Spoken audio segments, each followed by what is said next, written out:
मुर्शिद कुली खान शुजाउद्दीन अलीवर्दी खान ने बंगाल के प्रशासन में जो बदलाव किए वो हम अभी देखते हैं।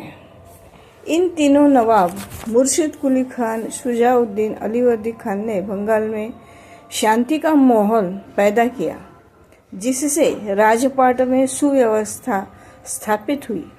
व्यापार को, छोटे मोटे कारोबारों को उन्होंने प्रोत्साहित किया। तीनों नवाबों को ये समझ में आया था कि व्यापार के विस्तार में ही जनता और सरकार का हित है। इसी कारण उन्होंने व्यापार और छोटे मोटे उद्योगों को चालना दी। महसूल की व्यवस्था। मुर्शिद कुली खान अर्थव्यवस्था को नया रूप दिया। खेतों के लिए नए नियम कानून तैयार किए। जमींदारों को जमीन छुड़ाने की व्यवस्था की। बंगाल की वित्तीय व्यवस्था में अच्छे बदलाव लाए। खेती की कर्ज व्यवस्था। गरीब किसानों का आर्थिक संकट दूर करने के लिए उन्होंने पूरा प्रयास किया। किसानों को जमीन महसूल सरकार को देने के लिए कृषि कर्ज व्यवस्थाएं निर्माण की। कायदा और सुव्यवस्था। पुलिस थाने और पुलिस चौकियों की बड़े पैमाने पे स्थापना की।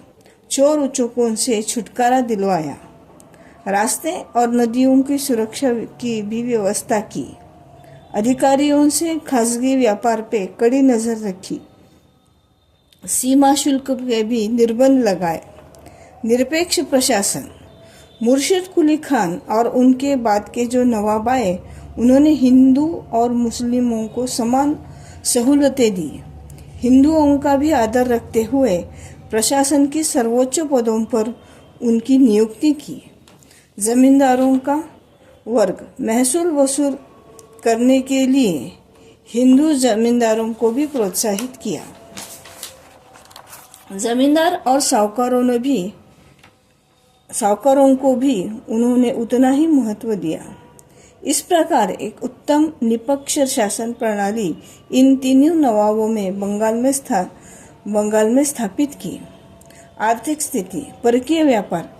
मुर्शिद कुली खान के कालखंड में बंगाल का अंतर्गत और परराष्ट्रीय व्यापार में अच्छे बदलाव आए। अरब, पर्शियन और आर्मेनियन व्यापार के लिए बंगाल एक प्रमुख व्यापार केंद्र बना। मुर्शिद कुली खान ने व्यापार का महत्व समझने के लिए उनको बढ़ावा दिया। निर्यात और सोने चांदी के व्यापारियों की आमदनी। 17वीं सदी की शुरुआत में बंगाल में पैदा होने वाला कपास, रेशम और अन्य उत्पादन खरीदने के लिए यूरोपियन लोग बहुत उत्सुक थे। सोने और चांदी के आयात से बहुत आर्थिक फायदे हुए। साहूकारी। रोजमर्रा के काम में आने वाले चीजों को व्यापार करने वाले साहूकार, दलाल, इन सबका भी इन दौर में अच्छा कारोबार चल रहा था। साहूकार भी अनगिनत थे, लेकिन उनमें जगत सेठ नाम के व्यापारी थे, उनका नाम सबसे पहले लिया जाता था। नए महसूल अधिकारियों को मौका। मुर्शिद कुली खान ने सुधारणाओं में पुराने जमींदारों को निकाल बाहर कर दिया।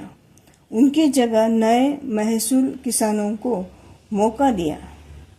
ब्रिटिशों से संघर्ष। परदेशी कंपनियों पर कड़क निर्बंध। मुर्शिद कुली खान की सरकार ने परदेशी कंपनियों पर कड़े निर्बंध लगाए। उनको विशेष अधिकारों से वंचित किया। ईस्ट इंडिया कंपनी के नौकरदारों को कायदे कानून पालन करने के लिए और इतर व्यापारियों को भी सीमा शुल्क भरने के लिए मजबूर किया।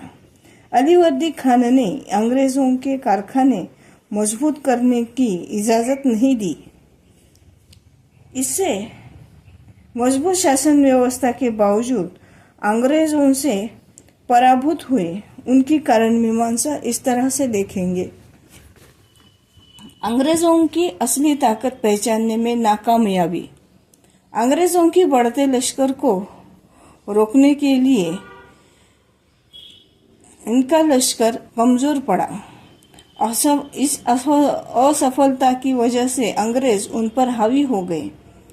अंग्रेज़ों को तो व्यापारी कहने को तो व्यापारी बनते थे, लेकिन उनका प्रमुख उद्देश्य साम्राज्य बढ़ाना था।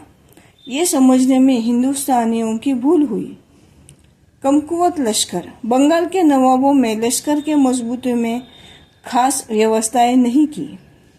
इसका बंगाल को भारी कीमत चुकानी पड़ी। मुर्शिद अली खान के सैन्य में सिर्फ 2000 घुड़सवार और 4000 सैनिक थे, जो अंग्रेजों का मुकाबला करने के लिए पूरी तरह से तैयार नहीं थी।